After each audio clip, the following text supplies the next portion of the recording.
sir.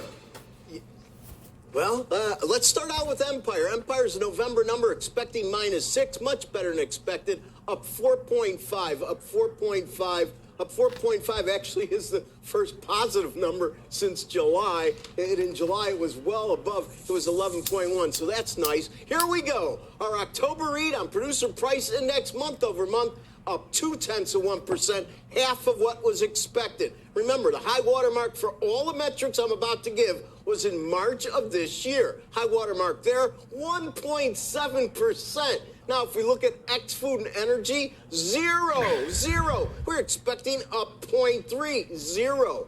And this, by far, is maybe one of the bigger surprises. Up 1.3 in March was the high water mark. If you strip out on a monthly basis, food, energy, now one more trade, it's up 0.2. We're expecting up 0.3. High water mark there in March was up 1%. All right, the year-over-year numbers, in my opinion, the most important. Year-over-year headline up 8%. That is 0.3 less than the 8.3 we were expecting. It's 0.5% less than the 8.5 in the rear view mirror, and 11.7 was the high water mark. Strip out food and energy, it's up 6.7%. That's 0.5% below expectations. It's 0.5% below our last look at 7.2, and it's well under 9.7%. 3 percentage points was the high water mark in March. And finally, the last year-over-year X food, X trade, and X energy up 5.4%. We're expecting up 5.6 in the rearview mirror, 5.6. 5.4, of course, high water mark there was 7.1. We are seeing some light revisions trickle in. I should highlight them. On the headline number, up 0.4 last month, now gets cut in half.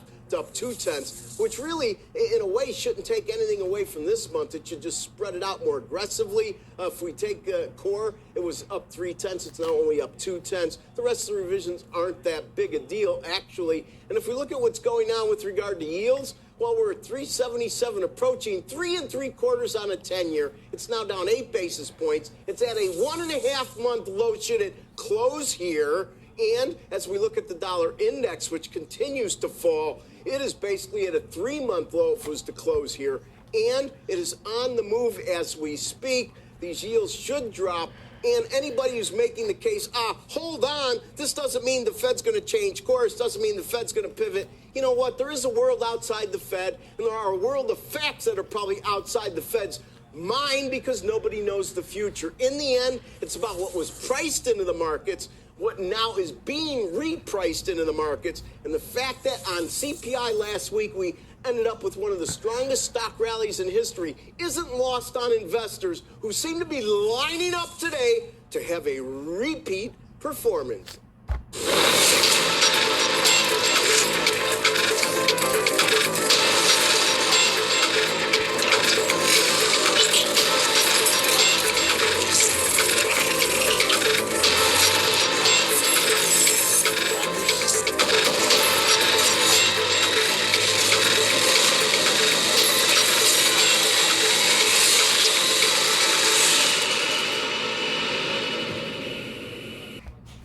Good morning, 9:08 a.m. Eastern Standard Time on this Tuesday, November 15th, 2022.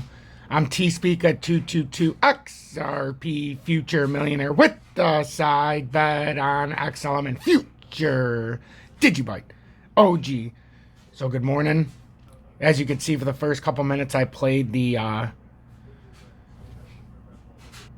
video that showed you the current release of the Producer Price Index.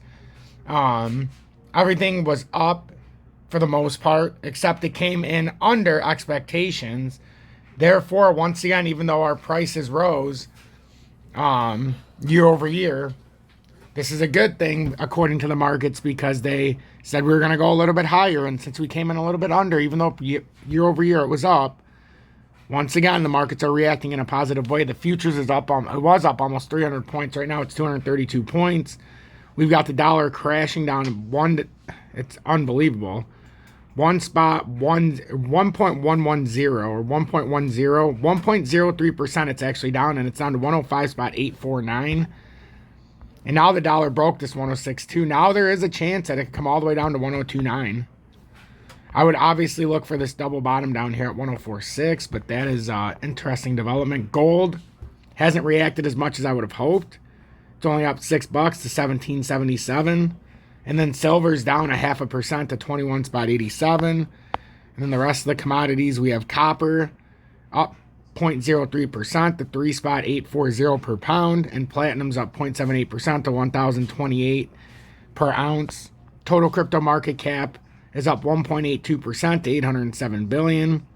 Tether is still not pegged at 1-to-1. It's at 0.99894, but trending in the right direction. Bitcoin is up 2.01% or 334 to 16,923. As we talked about yesterday, if we can get over this point, which we now have at 16,855, now if we can hold that, the next logical target would be about 17,662. The one after that's going to be closer to 19.4. So that's what we're looking at for Bitcoin. It still is on a bearish continuation. If this pattern doesn't reverse higher than the 17,662 especially, this pattern could still drop down pretty harshly. But after what we've seen today, you never know. A lot of FUD in the news right now, a lot of bullshit. So you could get some nice pumps today in the markets. For XRP, it's what I talked about yesterday.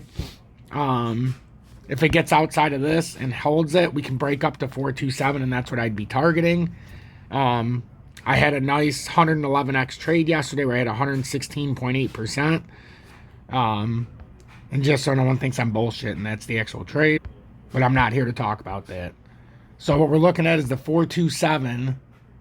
Obviously, we need to hold, even if we break down at the 365. But as long as we hold the 365, the 427 should be the push up. And that's where my estimated dump-off point was. Now, with this gigantic W reversal, will it get stopped there? I don't know. So we'll see if it breaks up into the 427 and then gets back into that bull flag, and then we'll know a lot more from there. Or if we get the rejection. Julie's about to go to therapy, so I have to go, but I wanted to put this video out. And I'm almost done with my 17th workout, as I've already done 90% of my workout, but I knew I was going to have to do this before Julie left. So I came on here. So if you want to see my recent content, this one I put out at almost 2 a.m., so it was after 2 a.m. I'm surprised even 609 views happened here. Whoa, that's incredible. So I do thank everybody who tuned into that video. It was incredibly late. And the fact I'm here already shows my dedication. But the price, the producer price index was out today, so I had to, be ready. So I got up and worked out. And like I said, I'm almost done. MEXC, buy XRP, IOTA, and all your other ISO coins. In the USA, no VPN, no spot fees, no KYC needed. Futures trade up to 200x, as you've seen me do the 111x trade. A spectacular thing. Just click that and you can join me there. I'm not verified there, so I'm doing that without even doing a KYC. You can donate XRP, just like that. Make sure you send a destination tag, Cash App, Venmo. If you want to send a donation, show me your appreciation. Most important thing would be to join Tom's Army, as we have 215 members right now, which I'm internally grateful for, as we had 3 members the last 3 days approximately. And then if you want to join me on BitGet, it's right there. I still trade on BitGet. Unfortunately, I had 11.8% trade. I know it's not 116, but it was 11.8% on $1,000. And it didn't go through for the bunch, which unfortunately, because I'm in the USA, there's a lot of issues with BitGet as far as the copy trading. So I don't use a VPN. So if you're already signed up, you can still use it. But I think it's a fantastic platform. And then obviously, UPHOLD. Hashtag the FUD stops here.